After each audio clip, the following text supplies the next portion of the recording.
உலகமெங்கும் வாழும் Murugan devotees YouTube நேயர்களே, முருக பக்தர்களே, என் தமிழ் நெஞ்சங்களே, உங்கள் அனைவருக்கும் என் அன்பான வணக்கங்கள். இந்த 2025 ஆண்டு புத்தாண்டு உங்களுக்கு நலமாக இருக்க விழைகிறேன், வாழ்த்துகிறேன். இந்த புத்தாண்டில் நீங்கள் எல்லா வளமும் எல்லா நன்மைகளும் மன அமைதியும் கிடைக்குமாறு இந்த வருடத்தில் 3 விதமான கிரக பயிற்சிகள் நடைபெறுகின்றது. அதாவது 29/3/2025 அன்று சனி பகவான் மீனராசிக்கு இடம்பெயர்ந்து செல்கிறார். அதாவது கும்பராசியிலிருந்து மீனராசிக்கு இடம்பெயர்ந்து செல்கிறார்.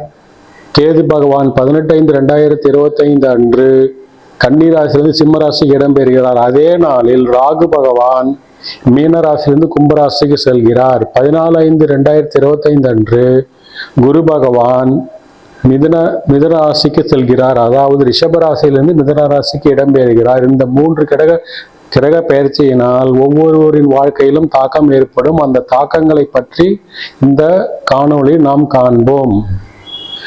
மேலும் உங்களுக்கு நான் ஒன்றே கூற விரும்புகிறேன். ஒவ்வொருவரின் வாழ்க்கையையும் பிறந்த கால ஜாதகத்தில் இருக்கும் தசாபுக்தியை தீர்மானிக்குமே தவிர இந்த கோச்சார பலன்கள் தீர்மானிக்காது. இந்த கோச்சார பலன்கள் நான் சொல்வது ஒரு கருவியை தவிர இதை வைத்துக்கொண்டு எந்த முடிவும் எடுக்க வேண்டாம். ஒரு முக்கியமான முடிவு எடுக்க வேண்டுமெனில் நீங்கள் பிறந்த கால ஜாதகத்தில் இருக்கும் தசாபுக்தியை வைத்துக்கொண்டே தீர்மானிக்க வேண்டும். இனிமையாக பேசும் மீனராசி நண்பர்களே, உங்களுக்கு விரயசனி நடந்து கொண்டிருக்கிறது. செலவை கட்டுப்படுத்துங்கள். அந்த விரயத்தை சுப விரயமாக மாற்றிக்கொள்ள முயலுங்கள். ஆனால் சொத்து வாங்கும்போது பத்திரங்களை சரிபார்த்து வாங்கிக் கொள்வது மிகவும் நல்லது.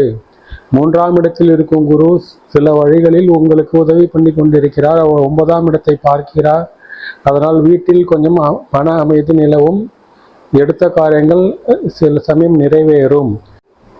ஆனால் மார்ச் மாதத்தில் சனி பகவான் ஜென்மத்தில் இருக்கும் ராகுவோடு வந்து சேர்கிறார். அது உங்களுக்கு நல்லதல்ல.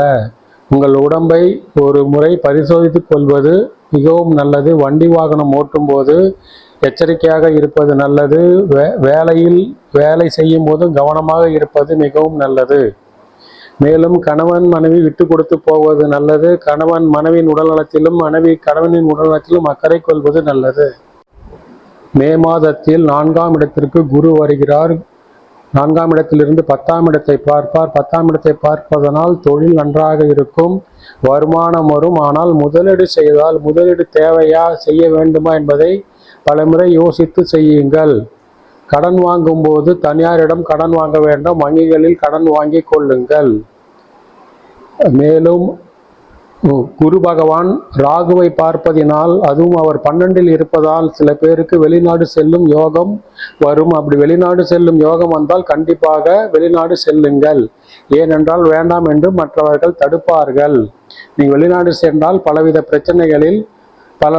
பிரச்சனைகளிலிருந்து விடுபடலாம். மேலும் எந்த செயலை செய்யும் போது பலமுறை செய்தால்தான் வெற்றி காண முடியும். எந்த செயலையும் மற்றவர்களிடம் ஒப்படைக்காதீர்கள். மற்றவர்களிடம் அது ஒப்படைத்தால் உங்களுக்கு அவப்பெயர் உண்டாகும். மேலும் தாயின் உடல் நலத்தில் சிறிது குறைபாடுகள் ஏற்படலாம். உங்கள் உடல் நலத்திலும் குறைபாடுகள் ஏற்படலாம். அதனால் உடற்பயிற்சி, சுவாச பயிற்சி செய்வது மிகவும் நல்லது. இந்த வருடம் மிகவும் கவனமுடன் இருக்கவும், மேலும் முதலீடு செய்யும் போது எச்சரிக்கையாக இருக்கவும், மேலும் கனிவுடன் பேசினால் இந்த வருடம் நல்ல வருடமாக இருக்கும் என்பதில் சந்தேகமில்லை.